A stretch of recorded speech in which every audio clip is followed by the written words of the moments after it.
Puria, Assalamualaikum dan salam sehati sejiwa. Rakyat negeri ini diingatkan agar mengenang jasa dan pengorbanan anggota pasukan keselamatan negara. Ini kerana mereka sentiasa bersiap sedia memastikan rakyat negeri ini dapat tidur lena dan riang gembira terutama menjelang musim perayaan seperti Hari Raya Aidilfitri. Menurut Ketua Menteri Sabah Datuk Seri Panglima Musa Haji Aman, kerana tugas memastikan kedaulatan dan keamanan negara tidak diganggu-gugat, pihak tidak bertanggungjawab, pasukan keselamatan terpaksa berjauhan dari keluarga tersayang dan menyambut Syawal di perbatasan dan sempadan negara. Sehubungan itu, beliau berharap masyarakat terus memberi sokongan padu terhadap pasukan keselamatan. Datuk Musa berucap pada majlis penyerahan kuih muih Hari Raya Aidilfitri kepada pasukan keselamatan negeri di Auditorium Tun Ahmad Rafi'i Menara Tun Mustafa di Likas, Kota Kinabalu. Menurutnya, sumbangan kuih muih itu sebagai tanda penghargaan terhadap jasa dan pengorbanan pasukan keselamatan yang bertugas pada hari Lebaran. Sumbangan tersebut disumbangkan 32 pihak yang terdiri daripada agensi kerajaan negeri, anak syarikat berkaitan kerajaan negeri GLC, syarikat korporat, Pakisa dan Persatuan Badan Bukan Kerajaan NGO. Dalam ucapan balas kesemua 9 pasukan keselamatan iaitu PDRM, Eskom, TUDM, TLDM Maritim Malaysia, Angkatan Petugas 450, Angkatan Tugas Bersama 2, Jabatan Bomba dan Penyelamat serta Jabatan Penjara Negeri melahirkan penghargaan dan terima kasih di atas sumbangan yang dihulurkan. Rata-rata mereka berpendapat sumbangan tersebut akan menyuntik semangat untuk menjalankan tugas sebaiknya dan menceriakan mereka. Sementara itu, Polis Kontijen Sabah mengerahkan 90% daripada 6,000 anggotanya bertugas sempena Aidilfitri tahun ini. Pesuruhjaya Polis Sabah Datuk Abdul Rashid Harun berkata, seperti tahun lepas, mereka akan bertugas seperti biasa dan hanya 500 atau 10% sahaja dibenarkan bercuti. Beliau ditemui media selepas majlis penyerahan kuih muih Hari Raya Aidilfitri kepada pasukan keselamatan di Auditorium Tun Ahmad Rafi'i Menara Tun Mustafa di Likas, Kota Kinabalu. Sempena Hari Raya Aidilfitri tahun ini, Datuk Abdul Rashid menasihati orang ramai agar mengutamakan keselamatan diri dan keluarga. Kita harap semasa musim perayaan ni kita harap semua selamatlah. Ya. Rumah ditinggalkan selamat, orang yang berjalan selamat, memandulah cara selamat, ikutlah aturan jalan raya, undang-undang dan peraturan dan tinggalkan rumah tu lapor kepada Balai Perlibahan Hampiran supaya rondaan kerap dapat dibuat. Beliau turut menasihati orang ramai supaya berhati-hati ketika memandu dan sentiasa mematuhi peraturan jalan raya. Lembaga Pelesenan Kenderaan Perdagangan LPKP Sabah tidak mempunyai perancangan setakat ini untuk membenarkan perkhidmatan teksi dalam talian iaitu Uber beroperasi di negeri ini. Menurut pengerusi LPKP Sabah, Datuk Raimi Unggi, perkhidmatan Uber perlu mematuhi undang-undang yang ditetapkan sebelum dibenarkan untuk memulakan operasi di Sabah. Katanya perkhidmatan itu juga tidak mendesak disebabkan perkhidmatan teksi sedia ada di negeri ini mencukupi untuk menampung permintaan pengguna. Pelaksanaan ini perlu mempunyai melalui lunas-lunas peraturan yang telah dilaksanakan oleh kerajaan. Jadi pihak LPKP kita mempunyai akta. Jadi saya telah meliti dengan pengarah dan kita melihat bahawa ianya tidak memenuhi akta LPKP sendiri. Datuk Raimi menyatakan demikian kepada media di Kota Kinabalu selepas majlis berbuka puasa bersama-sama media di Kota Kinabalu.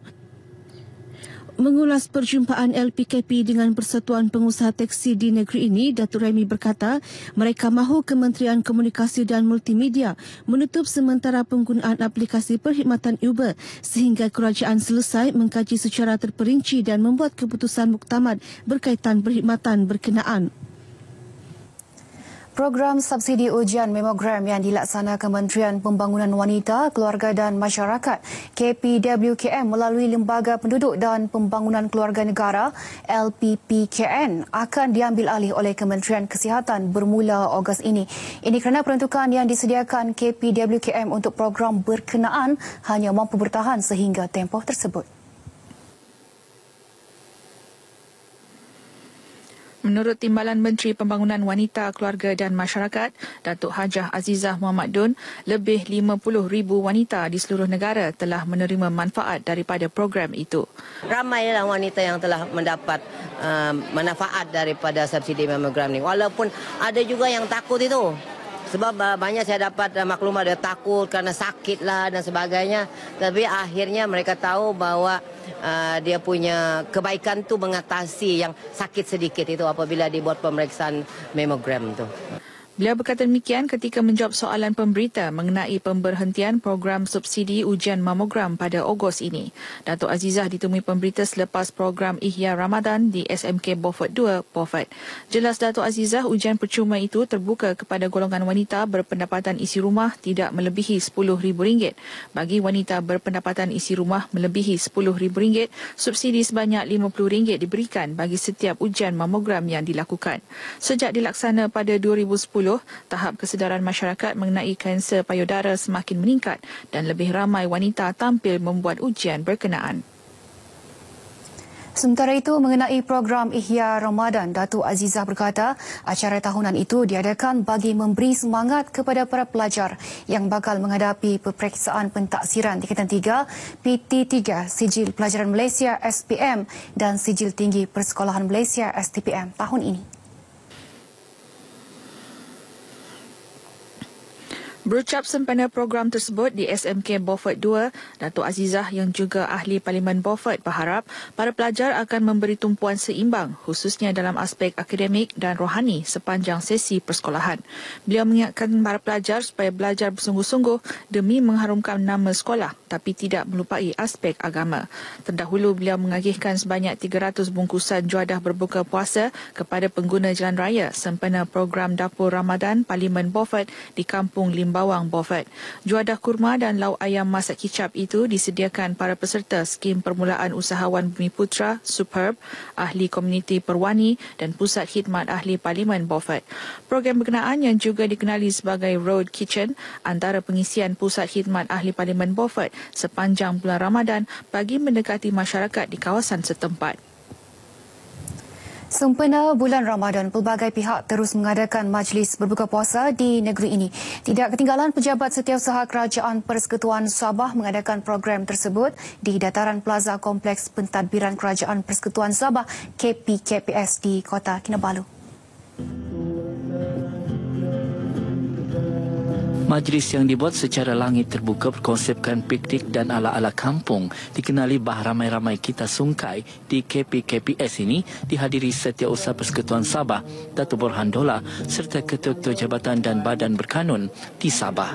Ketika ditemui media, Datuk Borhan berkata antara pengisian program berkenaan termasuk gotong royong memasak dan mengagihkan bubur lambuk serta sungkai secara duduk bersila. Program ini antara lain bertujuan untuk merapatkan hubungan silaturahim serta menjadi platform pembentukan semangat berpasukan dalam kalangan pejabat awam persekutuan di negeri ini. Saya rasa kenapa kita bawa balik dengan konsep kampung ini supaya kita rasalah macam mana payah sedikit di tempat-tempat lain. Kalau biasa kita buat dalam Mekon, dalam hotel, jadi keselesaan dia memang amat terasa lah. Tapi di sini selara dengan macam saya sebutkan awal tadi, bajet kita, bajet berhemah. So masing-masing menyumbang dan kita laksanakan cara baiklah, santai. Beliau memberitahu media selepas menyerahkan sumbangan bubur lambu kepada orang ramai di KPKPS Kota Kinabalu. Datuk Borhan beritahu pihaknya akan menggunakan konsep sama untuk sambutan rumah terbuka Hari Raya Aidilfitri tahun ini dengan mengetengahkan beberapa menu istimewa seperti nasi biryani, nasi gulai kawah dan ayam masak merah. Seramai 100 peserta terdiri daripada pejabat awam dari pelbagai agensi kerajaan persekutuan terlibat dalam program ini. Sebanyak 1,500 bubur lambuk diserahkan kepada anggota dan pejabat awam kerajaan persekutuan di Sabah serta orang ramai. Yayasan Nur Jauhar akan terus melaksana program ziarah kasih bagi membantu golongan asnaf termasuk fakir miskin, orang kurang upaya dan ibu tunggal di negeri ini. Terbaru sebanyak RM50,000 disalurkan kepada kelas asas Fardu Ain Kafah Kampung Gayang Tuharan oleh Yayasan Nur Jauhar bagi membina semula bangunan kafah yang uzur dan tidak dapat digunakan sejak hujung tahun lalu. Kita telah dimaklumkan sekolah yang sebelum ini keadaannya sudah tidak mampu untuk menampung, di mana sekolah itu sudah reput, uzur dan perlu dibuat bangunan yang barulah. Beliau berkata demikian kepada media selepas menyerahkan bantuan RM50,000 bagi pembinaan sekolah kafah yang baru di kampung berkenaan.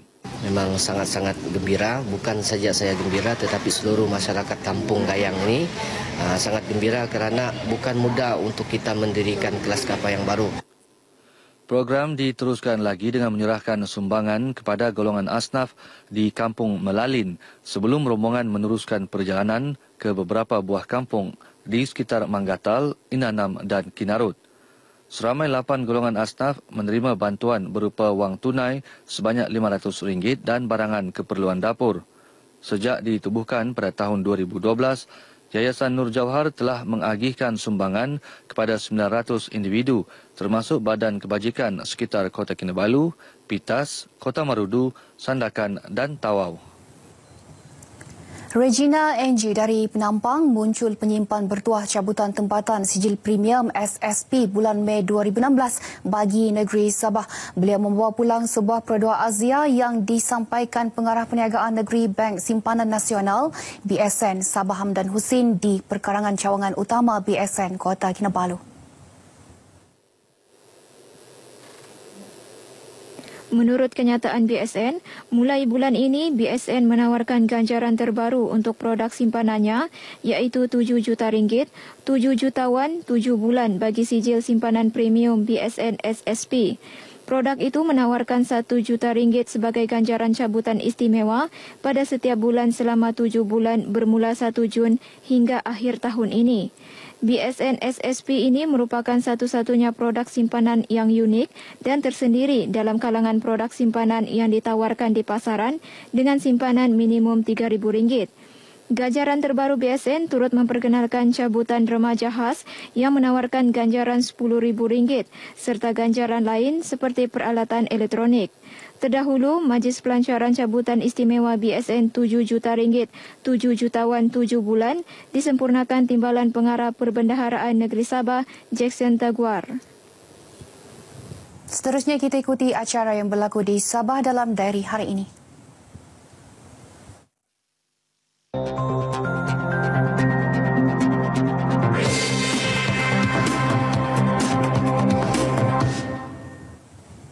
Baik, pada pukul 2.30 petang ini, bicara eksekutif Intan Sabah bertajuk Andai Ini Ramadan Terakhir diadakan di Auditorium Intan Kampus Sabah, Kota Kinabalu. Pada masa sama berlangsung majlis penyampaian sijil penarafan sekolah swasta Jabatan Pendidikan Negeri Sabah di Sekolah Menengah Swasta Kian Kok, Kota Kinabalu. Dan akhir sekali pada pukul 5 petang, majlis iftar dan sumbangan bersama anak yatim anjuran Jabatan Hal Ehwal Agama Islam Negeri Sabah JAIN, Persatuan Peguam Muslim Sabah Amal dan Persatuan Peguam Wanita Muslim Sabah Salwa diadakan di Wisma Muiz, Kota Kinabalu. Baik, paparan itu mengakhiri bahan berita dari Sabah hari ini.